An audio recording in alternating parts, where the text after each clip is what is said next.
¿Qué tal? Muy buenas tardes. Hoy es martes 16 de febrero del 2021.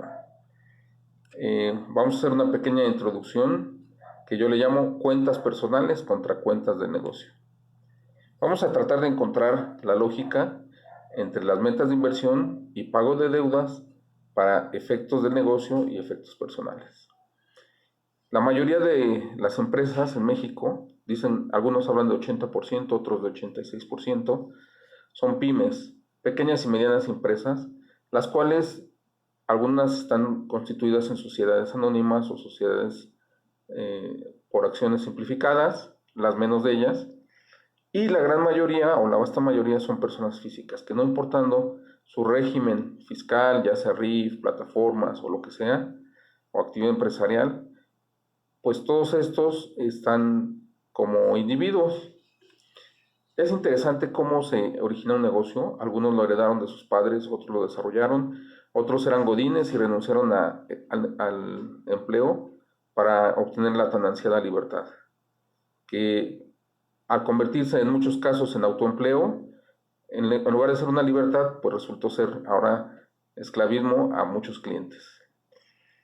Algunos otros han sobrepasado esto y han logrado contratar empleados, socios y asociados y otras personas que les brindan los servicios. Ellos disponen su tiempo para sí mismos. Pero lo que hemos notado que el común denominador que hay en todas estas personas físicas que tienen negocio es que una vez que se dieron de alta en Hacienda, que empezaron a hacer sus sellos digitales y contrataron un plan de facturación, pues también abrieron una cuenta bancaria. Algunos usaron la misma que tenían de nómina cuando eran godines. Otros pues hicieron ahí, abrieron el guardadito, o no sé cómo se llama, de Coppel, o de FAMSA, o de Electra, no sé, de Banco Azteca. Y bueno, pues ahí fueron depositando lo que cobraban a los clientes. Y pues esto no está mal. Después alguien les dijo que había cuenta fiscal y cuenta personal. Y aunque bien ya sabemos que el SAT nos puede auditar cualquiera de las cuentas bancarias o departamentales que tenemos a nuestro nombre, pues pareciera que era una práctica sana el tener una cuenta para el negocio y otra cuenta para efectos personales. Siendo así el caso, nos damos cuenta que pues ya no es la costumbre, ya la gente utiliza la misma cuenta para cobrarle a los clientes, para hacer sus gastos personales, pagar el seguro de vida, pagar su celular, las reparaciones del auto, las colegiaturas, el dentista, van al Oxxo y pagan con esa misma cuenta, van al supermercado y cuando pues el contador les quiere realizar su contabilidad, pues tienen que andar indagando, ¿no? De qué es cada uno de los movimientos de depósito, cargos y abonos. Y a veces el mismo dueño del negocio no sabe exactamente, ni se acuerda de qué es alguno de los movimientos. Tenemos la ventaja de que algunos bancos son muy descriptivos y muy detallados en esas descripciones y nos dice exactamente cuándo, quién, a qué hora, a quién se le compró o pagó. Y bueno, pues ya nada más faltaba que dijera qué es lo que se compró o pagó, ¿no? Pero otros pues no son tan detallados, de manera que se convierte en toda una investigación de Sherlock Holmes. Bueno, hasta aquí todos nos damos cuenta que es la situación que guarda las finanzas del negocio o de una persona que tiene un negocio. Al tener semejante descontrol, pues podemos imaginarnos también el problema que le puede generar en el flujo de efectivo. ¿Cuáles pueden ser estos problemas que originan la falta de control en el manejo de las finanzas, del negocio y las finanzas personales? El primer problema es que se tienen ingresos variables, los cuales al estar demasiado holgados en los periodos de estacionalidad en el año, pues se abarca todos los gastos de manera que no se hace una reserva ni se guarda un poco para aquellos meses en que no hay tantos ingresos. Y cuando llegan esos meses donde no hay tantos ingresos, incluso estos ingresos suelen ser mucho menores a lo que son los gastos fijos, pues se encuentra un déficit y el negociante pues cae en varias prácticas que pues terminan detrimento a las finanzas tanto del negocio como de ellos mismos. Una de esas prácticas es endeudarse, la otra es aplazar el pago a los proveedores, lo que afecta la calidad de los productos o servicios que proveen. La otra es tratar de financiarse a través de los impuestos, es decir, cobran un IVA al cliente y en lugar de entregárselo al SAT, pues lo usan para solventar esos gastos. O si tienen un impuesto sobre la renta por pagar, pues dicen, le piden al contador que disminuya los ingresos, que aumente los gastos, que invente o que compre facturas, cosa que pues ya no es considerado un delito y no es aconsejable para nada en absoluto. Y pues recurren incluso a dejar de pagar a los bancos o a los familiares que los apoyan. Se vuelve un desastre. Y al ser esto un detrimento a la descapitalización del negocio, pues no se pueden renovar las computadoras, los automóviles, los equipos de telefonía, los equipos de cómputo, el software que se necesita para pues administrar o hacer publicidad o producir lo que venden.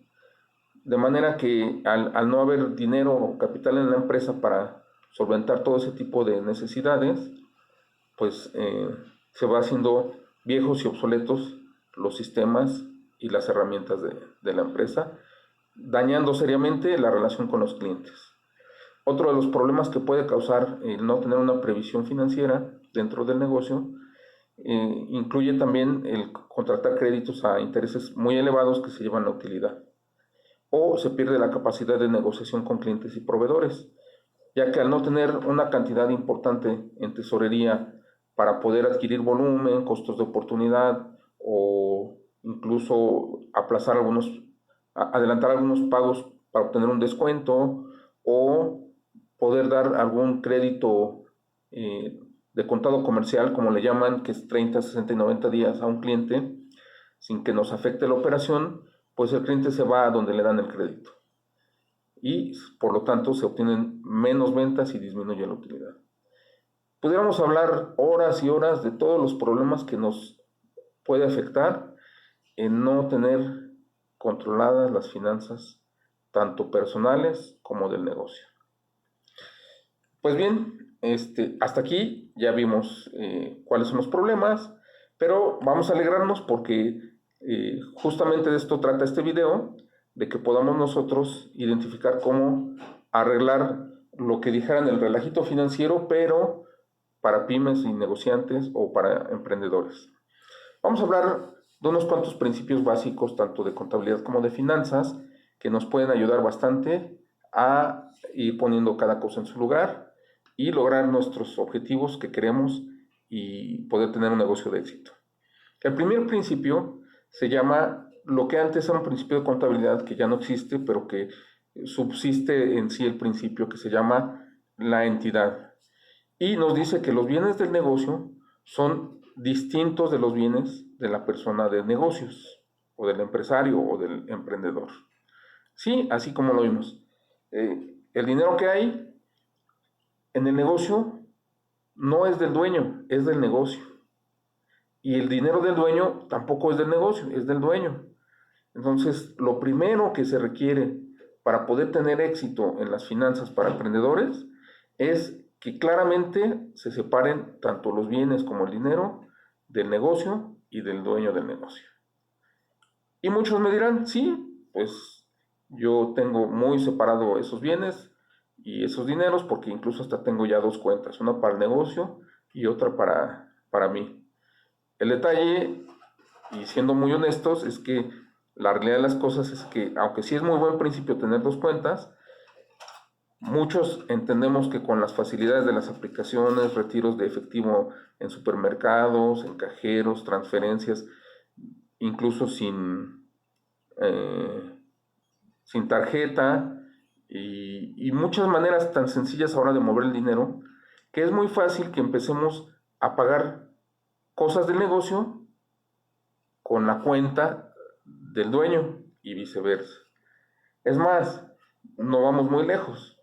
En la mayoría de los negocios, por ejemplo, se paga el automóvil que no se utiliza para el negocio, sino para efectos personales, del dueño, de la esposa, del hijo, del sobrino, el seguro del auto de la cuñada, el seguro de vida de no sé quién, y como pretenden hacerlos deducibles fiscalmente porque la autoridad difícilmente va a estar indagando a ciencia cierta todo ese tipo de gastos, entonces pues se ahorran un impuesto y lo meten en la contabilidad del negocio y evidentemente el dinero sale de la cuenta del negocio para poder tener un beneficio fiscal. Y pues sí, a algunos les sale y lo hacen, ya que los descubre la autoridad, esa es otra cosa. Pero, ¿qué pasa? Estamos mezclando los gastos de negocio con los gastos personales. La computadora del hijo para la universidad, la papelería, el transporte, los viajes, hay quienes ponen incluso hasta la ropa de marca y le llaman uniformes. Entonces, pues como podemos darnos cuenta, es evidente que requiere mucha disciplina. Hasta aquí podemos reflexionar o vernos reflejados, si son emprendedores, en muchas de estas prácticas que no las hacemos de mala intención, pero que así hemos operado y creemos que así está bien y que pues así seguimos, ¿no? No tenemos por qué hacerle caso a alguien que venga a decirnos algo diferente, que nosotros conocemos el negocio, lo administramos y no le vamos a decir a nadie cómo hacerlo, ni le vamos a hacer caso a nadie. Pero bueno, este es un principio nada más, el que pues lo ponga en práctica va a encontrar una verdadera utilidad. Entonces, ya repasamos, el punto número 1 era que las cuentas bancarias del negocio deben pagar las operaciones del negocio exclusivamente. ¿Será fácil? Tal vez no, ¿verdad? Y las cuentas bancarias del dueño deben pagar las cosas del dueño. Parece sencillo, pero es difícil, y si lo logramos y lo hacemos, vamos cumpliendo con el primer principio de éxito en los negocios, en las finanzas del negocio. Ahora, el dueño requiere efectivo para pagar sus necesidades personales y obviamente viene del negocio. ¿Cómo puede hacer el dueño para sacar el dinero del negocio para pagar sus gastos personales? El primer consejo que nosotros damos es que el dueño se pague un sueldo semanal, quincenal o mensual del negocio, ¿verdad? Evidentemente, pues al ser la persona física, pues no es que se timbre una nómina fiscal para él o que se dé de alta en el seguro como el dueño del negocio, porque eso no es este esquema, ¿no? Hay otros esquemas. Ajá, pero sí debe tener una cantidad fija asignada, ¿no? Si el dueño dice, no, es que hay meses que ni siquiera sale el salario para mí, pues ¿cómo me voy a pagar un sueldo? Ok, esa es la situación de un dueño que tiene sus finanzas descontroladas, que ordeña la empresa y la deja sin recursos y evidentemente muchos periodos del año no tiene ni siquiera para pagarse un sueldo el mismo. Ah, pero sí vimos, ¿verdad? Que sí paga muchas cosas que no son del negocio, para la familia o para sí mismo, incluso los viajes, pues obvio no le va a quedar dinero para pagarse un sueldo. Entonces vamos poniendo orden, ¿no? Este sueldo debe ser un sueldo fijo, debe ser mínimo para poder cubrir sus necesidades básicas de alimentación, transporte, habitación, comida, gastos médicos y todos aquellos gastos que requiere él como dueño o como persona, ¿no? Y debe ser una cantidad de preferencia fija para que permita la planeación del negocio. Y lo mismo, si hay otros miembros de la familia que pues puede ser un negocio familiar, pues se les tiene que asignar también un sueldo, ¿no? Aunque a veces no se les paga a los miembros de la familia que trabajan, ¿no? O se les paga en computadoras o en celulares o se les invita una comida y piensan que pues ese ya es un sueldo, ¿no?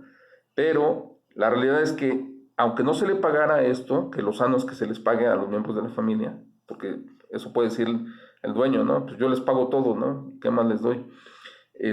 Lo sano sería que contablemente la ayuda de los miembros de la familia se contabilizara como parte de sus sueldos. Y entonces sí tendríamos un análisis de costos, de gastos y de utilidad, un margen de utilidad que fuera más apegado a la realidad. Porque si hacemos esto, tal vez un negocio que pareciera que tiene buenas utilidades, pues lo es porque no se le está pagando un sueldo a terceras personas. Y a lo mejor no es un negocio muy eficiente en ese sentido, o tal vez pudiera estar incurriendo en pérdidas si se contabilizaran la ayuda de los miembros de la familia. Bien, el siguiente punto. Vamos a hablar acerca de lo que es la política de capitalización.